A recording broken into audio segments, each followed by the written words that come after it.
a man who sat in this chair expertly when I was not here many a moon ago. The host of the Nothing Personal podcast and former executive of the Marlins. Good to see you, David Samson. How are you, brother? How are you?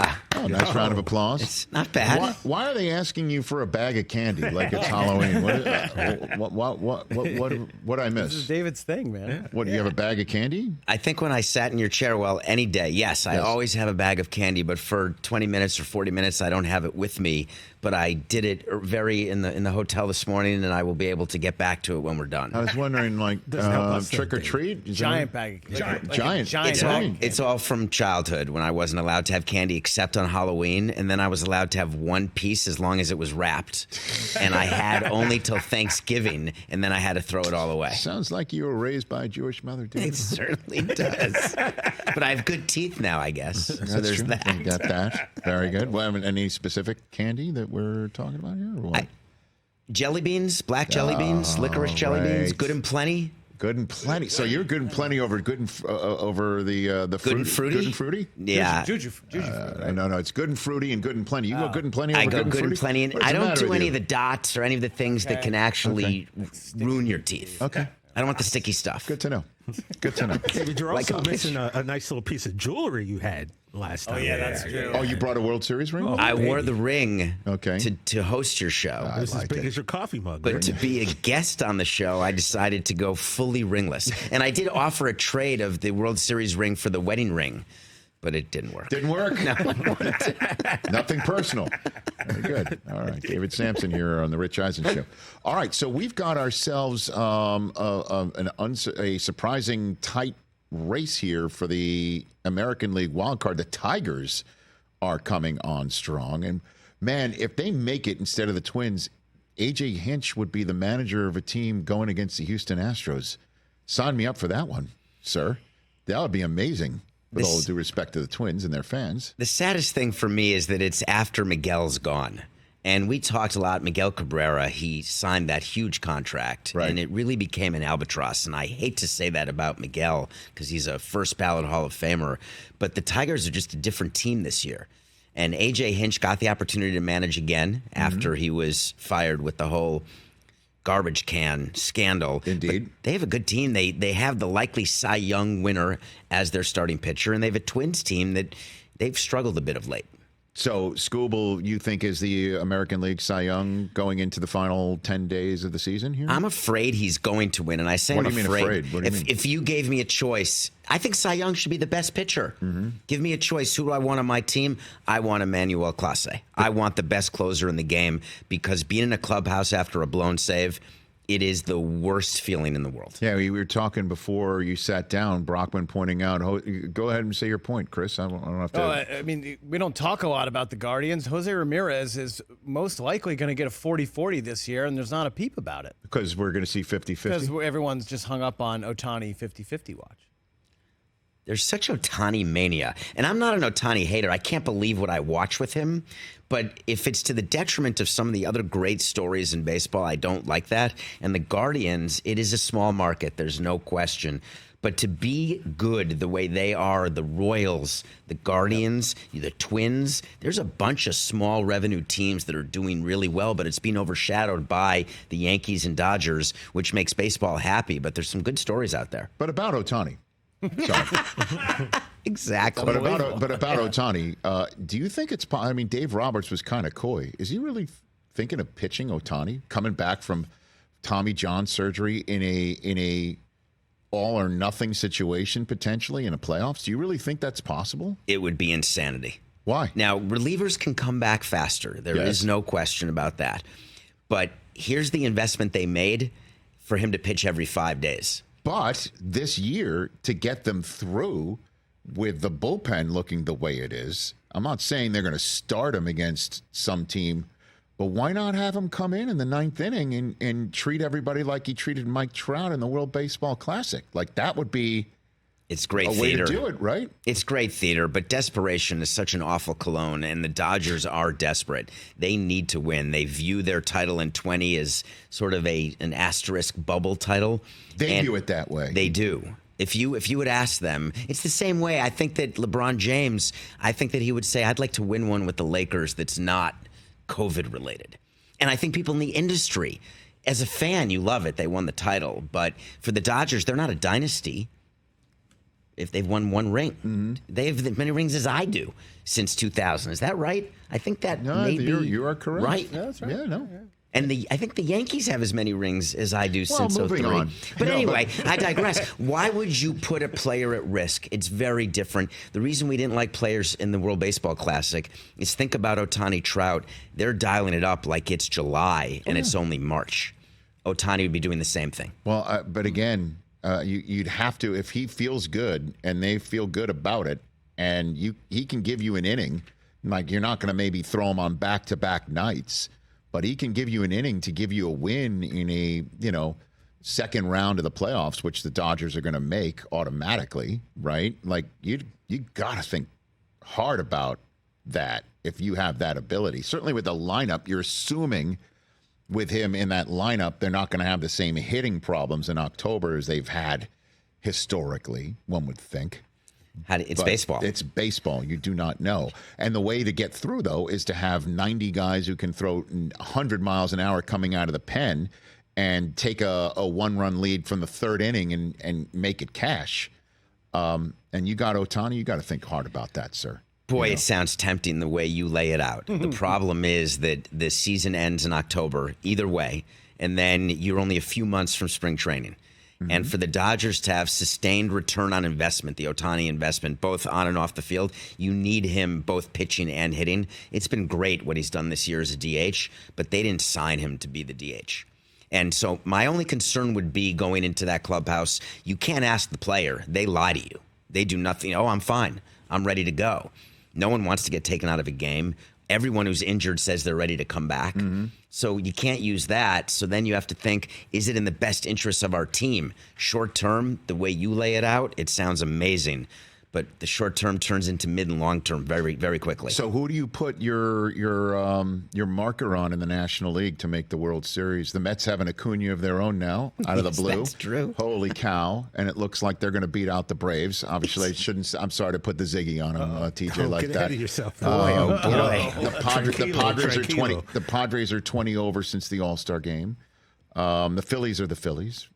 So I just name a few. There's always the Brewers lying out there, and the Diamondbacks made it last year out of the blue. Who do you have in the National League if you want to choose? I like the step process. Okay. And the step process to me means that the Phillies are ready. And I think that I look at their team, I look at a short series and a long series when you can go Nola, Wheeler, and then you have Sanchez, Suarez. Starting pitching matters. Their bullpen, it's going to be okay. And their lineup, JT's hitting 260, 250 right now, down at the bottom of the lineup, and he's the best catcher in baseball. I think that Harper wants the ring. I think they're going to be in the World Series. Okay, now let's talk American League. The Yankees have caught fire of late, or at least, it just seems like that they're winning 2 out of 3. It ain't bad. Well, I mean, and the Clay Holmes creative bullpen that they've created. Seems to be working right now. Soto hit his 40th home run last night. He and Judge might combine for 100 on the season when it's all said and done. I'll tell you, just as a Yankee fan, the Garrett Cole giving Rafael Devers a free pass over the weekend is the last thing I want to see going into the playoffs. Even though they're not going to face Devers, like what the hell was that all about? But it's all positive, I think. Except that. Well, that and who knows what's going to happen with their closer or the bullpen. But it seems like everybody seems to have problems like that. How do you handicap the American League going into this final just stretch? to make you feel better, in the postseason, as you know, when the Dodgers won the World Series, wasn't it Urias who was on the mound to finish the World Series as a starter? So often you move your starters into the bullpen. So I'm not as worried about Holmes. I don't know that I would give him the ball necessarily in the 9th inning in a playoff game. But the Yankees offense, when Judge and Soto are going, they are hard to beat. If Stanton is healthy, which he is, it makes it almost like a murderer's row. And there's something about the Yankees, though, that they just have not been able to get over the top with this team. So what's the difference this year? Soto.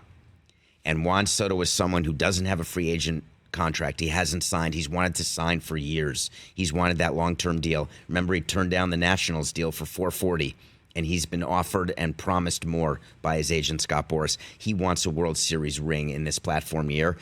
I love the Yankees making it to October, and the dream for baseball would be Yankees-Dodgers.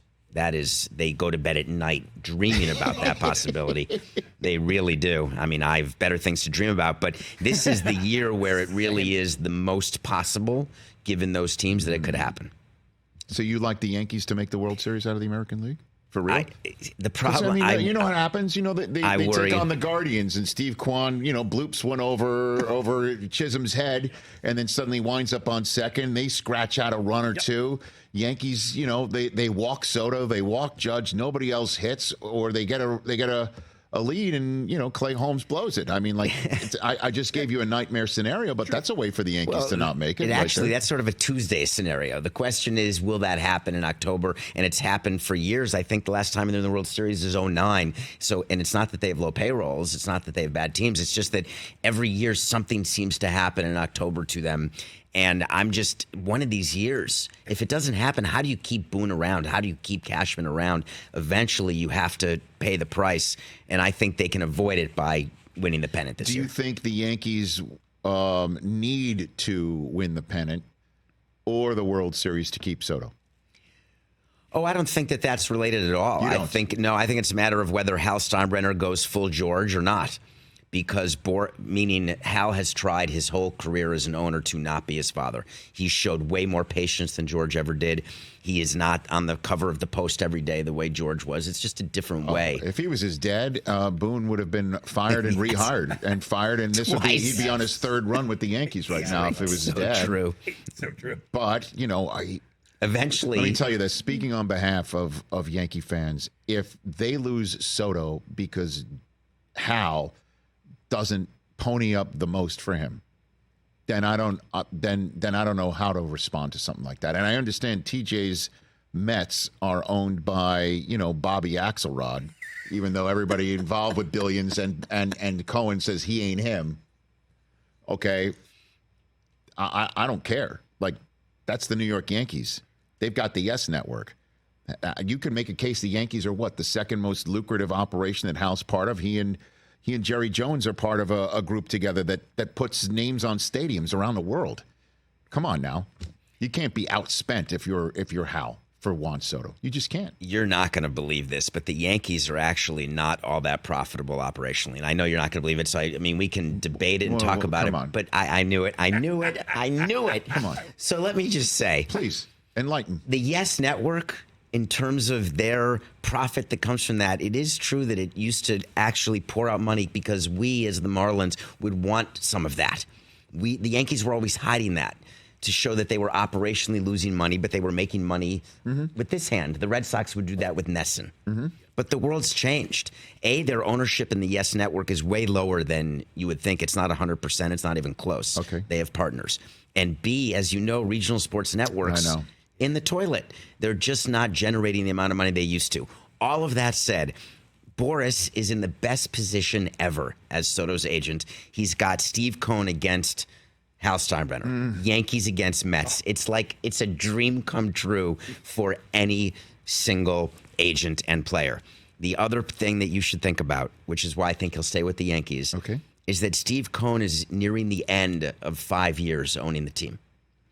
And when you own a team for that amount, when you buy a team, I don't want to get too technical, but you get amazing tax benefits, amazing, for 5 years. And then those major benefits go away. So all of the losses that Steve Cohen has had, he's been able to really deal with very, very smartly and well. But if you listen to Steve Cohen, he's not interested in running these $300 million payrolls going forward. They just don't have the revenue for it. Ooh. Hold on a second. So when you say taxes, you're talking about within Major League Baseball or just the federal and state? The IRS, local you get, it's something called depreciation, amortization. Right. When you buy a team, you get to depreciate player contracts. It's the craziest thing. It's not against the law. It's actually right there. But that party's about to end is what you're saying. That party ends, and when that party ends, your taxes as an owner look way different. Way different. All right. Is that why David Tepper's is firing coaches? David Tepper's firing coaches because he is the most meddling, unsuccessful owner. He finally has made our ownership group look so good, which is, I mean, how hard is that?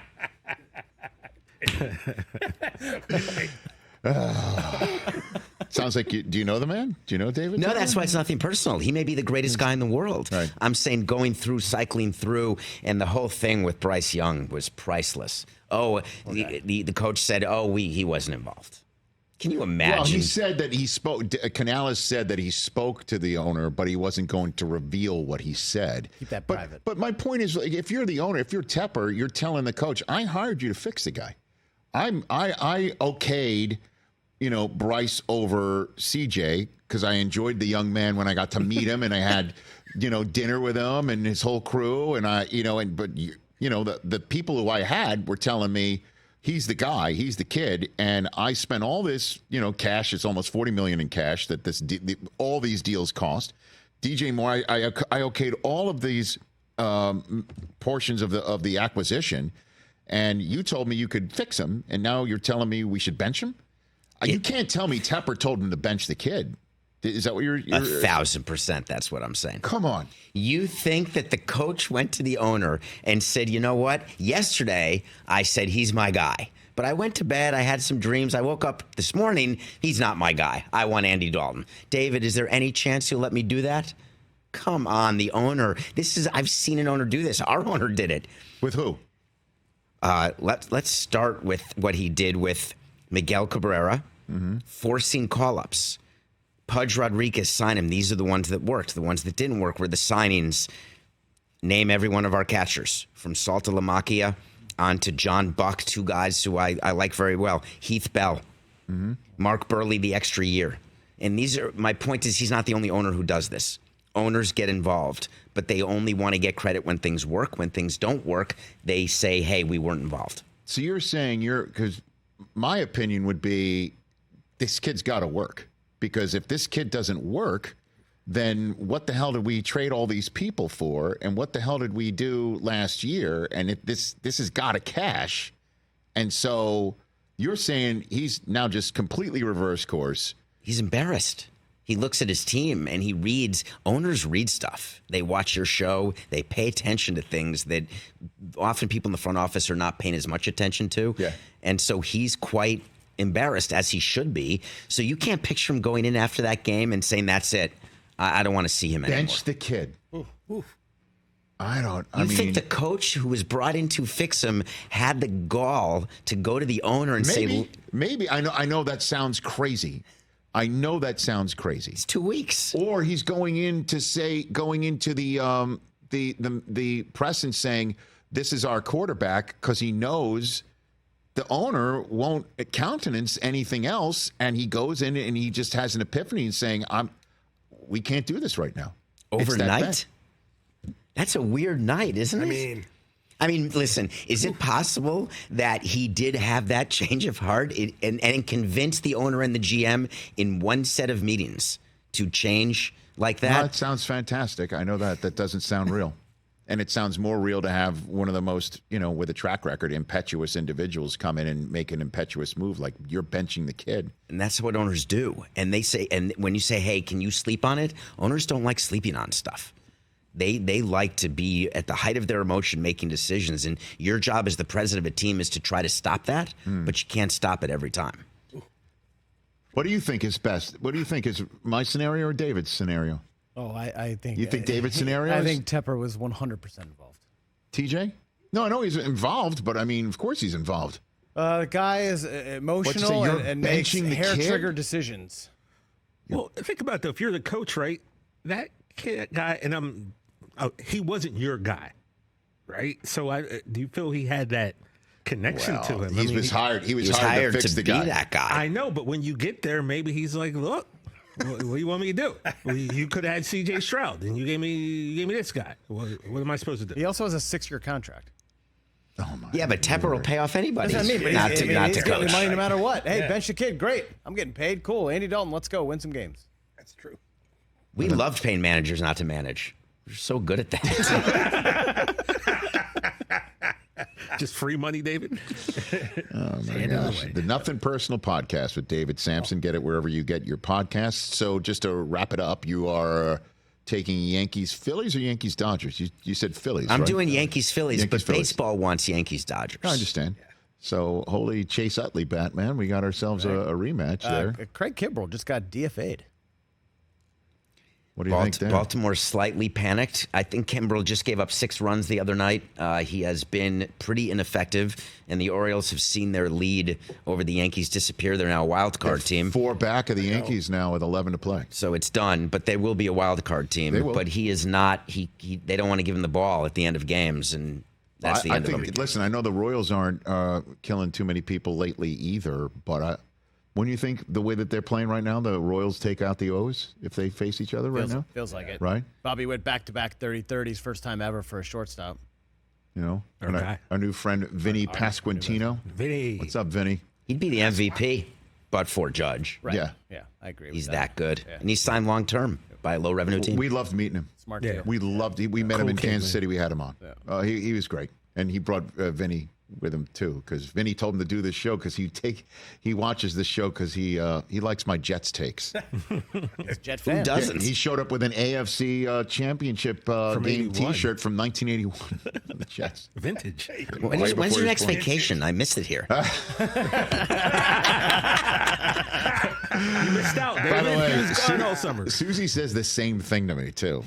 You know, not because she wants to go on vacation with me. She wants the same thing you want, which is to sit in this chair. She likes. Sorry, David. I mean, Susie kind of has. Yeah, I know. Unfortunately for you. No. But we love you. We love the rotation that we have with Susie and you and Tom Pelissero and Mike Hill and Kirk Morrison. Yep. Right? Andrew Siciliano. A great squad. So thanks for coming on, sir. I'll let you know. Thanks for letting me know you're in town. It's great to see you. It's always good to be here. It's good to see everyone. Nothing Personal podcast right Bring Katie here next time. with David Samson on The Rich Eisen Show. Catch The Rich Eisen Show every single day on the Roku channel, 12 to 3 Eastern for free.